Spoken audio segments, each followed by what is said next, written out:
Perfect. Last talk of the conference. How exciting. So, today I want to talk to you about something that's near and dear to my heart, which is malware and cheats.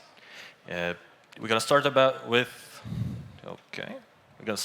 with a little bit of a brief history about cheats, how they were developed over the time, and how cheat developers evolved, and including how game developers evolved, how to protect against those cheats.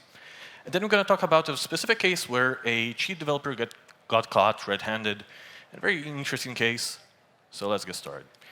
So a little bit about myself. My name is David. I'm a malware researcher for CyberArk, and I've been doing malware for about 8 years or so.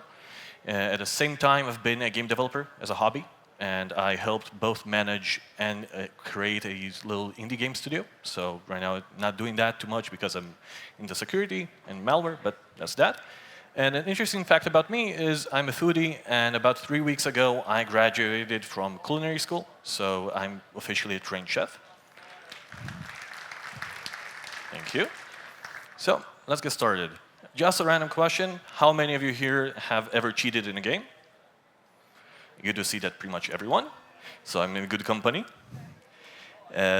So I think it's not going to be too surprising to you guys that the oldest and the simplest way of cheating is built-in cheats. So they're usually left behind on purpose by developers, like Easter eggs or little consoles for tools to actually check out and test the game itself. In multiplayer, they're usually guarded by permissions, so that's not very interesting. But I do have one story about that. As a kid, I was playing a lot of Grand Theft Auto with friends, and usually just a lot of teens huddle up in front of one computer. And every time someone was not looking, we usually just wrote this code extremely fast and exploded all the cars around us, including the car the player was sitting at. It was really funny, really fun. Also led to a lot of physical altercations and some fighting. So that's that. But if we take a look at things that actually break terms of service, so we're going to start with the simplest and easiest thing, which is local file modification. Things like configurations, save files, maps, textures, obviously highly effective in single-player games. But the question that I posed is it possible to do this in multiplayer? So specifically in this case, World of Warcraft in 2006 wanted to actually answer this. So in 2006, I don't know how many of you had a chance to play World of Warcraft back then, but a massive new update was released with a new raid called AQ40. It takes about 40 players to finish, and between 1.5 to 3.5 hours, but great loot. So a lot of time, and you need to understand this is prior to Discord, so communication then, if you remember, it was really difficult. Here's the map, and essentially you start from the top at point A, and then you had to go through the massive tunnel system. And if you died at any sort of point, you had to go back and start it all over again. Obviously, very tedious, takes a lot of time. So a clan called Overrated wanted to ask the question of, is it possible to skip from point A directly to point B? The thing they noticed is the dark brown area just below A is actually the roof of area B. So luckily for us, they actually filmed this back in 2006 and gave us a very nice video. Hopefully a lot of people feeling a little bit of nostalgia of what they did. So for people who don't remember or have never played the game, this doesn't look like the game doesn't look like this. They essentially, for all 40 clients, just removed the walls and floors, and the purple blob there is actually the boss. So somehow they bypassed all the security checks and all the things like that, and just spawned the end boss in about 15 minutes, had great loot, got banned, and that was that. So what's the solution to protect against this? So obviously, verification. Verify that you have all the files, verify that you have all the textures correctly loaded, verify the game is executable, so things like Steam actually do that automatically sometimes. And also validate player actions. So World of Warcraft changed their game from client-centric to server-centric and added emphasis on player verification, which was very nice. But this is fine and simple and pretty easy. Let's talk about something much more interesting. So external memory verification is obviously really hard to detect. Again, highly effective in single player where we don't have any synchronization, but it could also work in multiplayer. And this is only talking about the variables, because I wanted to give a massive spotlight to pretty much the most popular cheating tool out there, which is Cheat Engine. So very quick recap for people who haven't had a chance to use this. Basically, it is a tool in its core functionality to find a correlation between a value that we see on screen with a value in the game memory. So we do that by scanning the memory for a specific value, we change it, we scan it again and against the list we got initially, and like that. I know it's kind of hard to understand over the top, through words. So instead, I developed a little demo for us, just so I can showcase this. And there you go, it works. So let's imagine this little guy here wants to go through the wall where it says coins are required and wants to get the treasure, which in this case is free drink little coupons we had. So obviously, we don't have enough coins no matter what we do. Using Cheat Engine, it's rather simple to actually bypass this. So if we open up, and hopefully you'll see, we can choose the window, which is my project because I forgot to rename. And we scan for the initial amount of coins, which is 100. We get about 3,500 addresses, and that's fine. And then we scan it again and find the address that has changed to 101, which, there you go, we have 2 addresses. Anyone wants to give me a number to change this to? 9,000. Over 9,000, so 9,001. And the wall is down, and we can fall. Sorry about that. But yeah, essentially this works. Very simple, very easy. A lot of games are still vulnerable to this. Any game that is single player is usually vulnerable to this. The simplest fix actually is just adding like a random number to the end while you're storing this. Usually just bypasses all those tricks. But it's nice. And luckily for us, the demagogues were nice to us and gave us the no need to use the video. So that's cool, but what about some actual cheats that are actually impressive and scary? Things like aimbots, ESPs, which are the little boxes that you can see enemy players through walls, or even wall hacks. All of those require additional logic to the game. And additional logic means hooking and understanding the memory space. Every game engine is a bit different. Specifically, I'm going to talk about Unity because this is the engine I am familiar with the most, and also the simplest to showcase on because it's usually in C#. And level 4, the memory itself, Unity uses a game engine system where it has game objects. It runs all the game objects. Every game object has a position, a size, and a location, which is a transform. It has a couple of components that are built in, like colliders, which is the physical shape, or the render itself, which is the texture that we can see. And we can also have some things called like movement controller, which is essentially a script. Every script has to have initialize, which gets called when initializing the game object, and an update, which gets run every time we have a tick. So if you ever had a lag where it's not related to the network and it's related to your computer being just overloaded, the tick rates are going to get slow, and the update function is not going to be called in time, and that's what happens basically. And of course, we have a lot of subscriptable events and on-clicks. So I want to make an aimbot. So the most basic logic for aiming and shooting is when we have a mouse click, we gotta get the gun direction and again going to spawn a bullet and shoot in that direction. Of course, as cheaters, we want to always aim for the head.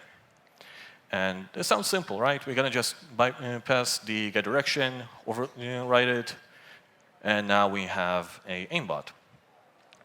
So in actuality, it's not that simple. Unity is written in mono.NET, usually is converted to using a tool they built in-house called Intermediate Language to C++, which is a whole mess in itself because it's not actually C++, it's just a mishmash. But luckily for us, there are awesome tools out there. One of them is called Melon Loader, which is a universal mode creator for Unity. And essentially, instead of creating, hooking, injecting, all those crazy stuff, we can just use a custom mod, or how they call it, melons, and just profit. So, luckily for that, I did another demo because I wanted to showcase this live instead of a video. And ignore the fact that it's called Very Frustrating Balloon Shooter. We because we're going to shoot apples. But if you can see, this didn't show up when we initially launched the previous game, and this is the melon loader. This allows us to very easily sideload any mod or any cheat we want. Also, there's something called Unity Explorer, which allows us to see all the objects and change things from inside of the game itself. But if we close this, I already can tell you that I already loaded a aimbot here, the mod itself, which is very simple. It goes through all the apples and finds the first one in the list and sets the aim point to be that. And it's enabled by just pressing a single keyboard. And now our aim is locked. And I don't know if any of you had the chance to play any FPS games on a trackpad. It's hell. So instead, we're going to use this. And as you can see, we can easily just automatically aim. And that's that. So obviously, very powerful. Again, demo codes worked. How about detecting this? So first thing first, melon loader is essentially a side loader. So you can see a lot of folder instruction and directory and stuff like that. Pretty easy to detect. When it comes to more advanced cheats, they're usually injecting directly to the memory. So here comes into play things like kernel level anti-cheats, because essentially it's memory access. And when we have a specific code injected to a game, it requires an injector. It requires some access, and this is all done in user space because games are obviously user space. I don't think anyone here is sane enough to create a game in kernel space. Thus, every access to the memory itself is going to be done through a driver. And anti-cheats sit there, monitor every access, and decide based on a lot of heuristics if it's a valid access or if it's something malicious or cheating, to be exact. Sorry. Way too used to malware. And in this case, you're going to block. But the problem here is anti-cheat solutions are not perfect. First of all, they're heavily obfuscated, meaning it's really, really easy to find bugs in them, and it's really hard to develop those. So there are vulnerabilities like one that was in Genshin Impact, where it allowed local privilege escalation. Or when they are not that complicated and don't have exploits in them, it's kind of easy to bypass them. So there's a lot of secrecy in that field of the world. So if you want to find any new vulnerabilities that are extremely widespread, go for anti-cheats. And trust me, there's like millions of computers out there with every single one of them. So that's kind of cool. But the big question is, are we cheat-proof yet? And spoiler, no. So the last level of cheats is something called DMA, direct memory access. The general premise here is if we don't have a cheat running on our computer, we can bypass the anti-cheat that's running and checking the game itself. And essentially, it's unblockable memory access. It requires us to use a card called DMA card, how original. And it uses a port, usually either USB or Thunderbolt for the more advanced ones, to communicate and allow us to both read and write to the memory. Now, this setup starts to be very, very expensive because every part here has a very high cost. In this example, I'm showcasing a DMA cheat where we have an overlay showcasing all the enemies. So first of all, we need the actual computer we game on. We need a DMA card. We need a second computer. And we need something called a video combiner or HDMI fuser, to be exact. And the costs rack up pretty quickly because a single DMA card costs between $300 and $700 for the good one, at least. And then you need a $40 plus firmware to be stealthy because it's really hard, really easy for anti-cheat solutions to find like signed firmware and use that to detect you. Then, if you want video, a HDMI fuser is needed, which also costs quite a lot and is prone to be just combust flames spontaneously. If you want something to do with aimbotting, you need to do something called a KM box, which is a virtual mouse and a USB controller. All in all, the bare minimum is about $1,000. Makes it extremely costly and extremely hard to use.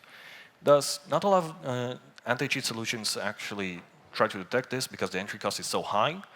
But nonetheless, when it comes to big competitions and things like esports with millions of dollars on the line, that's one of the things they use. And that's probably one of the reasons why one of the bigger events always have the event in person, where they can verify the computers are clean, there's no cards, there's nothing hidden, no matter what the players themselves bring out to stage. So you probably saw that we're missing a level, and that was on purpose. The level is bot-in trainers, which is essentially the whole cheat I found. So this is going to be a little story about a cheat developer that had a lot of clients where we caught him doing some very naughty stuff. I'm giving you a little bit of time if you want to scan the QR code. Has any of you had a chance to play or heard about Escape from Tarkov? Awesome. So for those who haven't had a chance, Escape from Tarkov is a very, very military-style shooter where you have a lot of survival aspects, a lot of sound aspects, like literally emulating combat environments. It has about 40 million copies sold, somehow still in beta, nobody knows. And the cheat itself is meant for that. It's called Evolved Aim, and it's essentially a very simple automation tool where you can go to sleep, and it's going to do a couple of stuff for you. The first one is going to trade automatically in the auction house, get you some money, which is kind of fun. Then you wake up, you have some money to spend, all good. And then it's going to train some repetitive skills like stamina. So if you ever had a chance to play the game and you saw just random players running naked on the beach itself, that's that. It's very weird. It's kind of low risk because it uses only optical and image recognition and uses the Python functions to send keyboard and mouse commands, pretty easy. And it has an estimated clientele of 1,500. The crazy part about this is it costs about $35 a month. So that sounds good. And it has, because of this cost, a couple of extra features. So feature number one is we're going to have a little PDF instruction manual. Pretty nice, pretty cool. We're going to have a virtual machine, a way to detect virtual machines, a way to detect memes, and a couple of ways to take screenshots. Yeah, I'm really interested in the way they actually detect memes, because I don't know about you guys, but I get a ton of memes through Slack pretty much every day. So let's try to reverse engineer the meme detector, because I'm interested. This malware is in Python 3.11, which I'll show a little bit later down the line, poses some challenges. But we'll start with the fact that the meme detector is under the anti-virtual machine class, which is already kind of weird. And okay, there we go. And if we try to look at the function itself, it's going to do some decompiling and complete, which essentially means we don't have support for this. Python 3.11 is not supported by any decompiler right now. And in reality, we just got accepted to Black Hat Arsenal Europe with a tool that uses a LLM to convert bytecode back to Python source code. So that's going to be pretty cool. And it's going to be called bytecode LLM. But before that tool and before we did all of that work, essentially the only way we could analyze this is by looking at the bytecode itself, which looks like this. Extremely unreadable. It has like 1,000 lines just for one function. But I will summarize this for you and show you the strings. So if you ever had a chance to work with malware, I think you already know what it is. But our memes are, in reality, infostealer. So it supports a lot of browsers and steals passwords, cookies, credentials, all of those, credit card information. They also steal stuff from Discord. So if you ever paid for Discord Nitro, I'm sorry to say, but those guys, they save your credit card information on the hard disk. And interestingly enough, they go after MetaMask for every single one of those browsers. They just collect all the MetaMask information and send it back to yourselves. On top of that, it also has a command and control system, which has a lot of commands, pretty cool. It has a grab, which gives them the files, remove to delete themselves, and my favorite command, which is stop. So I think one of the developers decided that sometimes the players that cheat, they just sit too much in front of the computer. So they decided to add a kill command to the game itself. So that's that. The question is, where are the memes? So everything is going to be collected and then zipped up into a zip folder, and it's going to get uploaded to Mega. Mega is a very nice fast hosting service, but it requires us an email and password, which are essentially stored hard-coded. So if anyone wants to look at this, it's kind of interesting. And I was asking myself, okay, where is Mega located in the world? It's New Zealand. So that's that. If anyone wants memes, New Zealand has all of them. And now, who actually made those memes? It was very interesting to me to see that while I was researching all this malware, they had two names pop up constantly over and over. Always two trusted devices. The first one was going to be called Mythical, and the second one is CJ.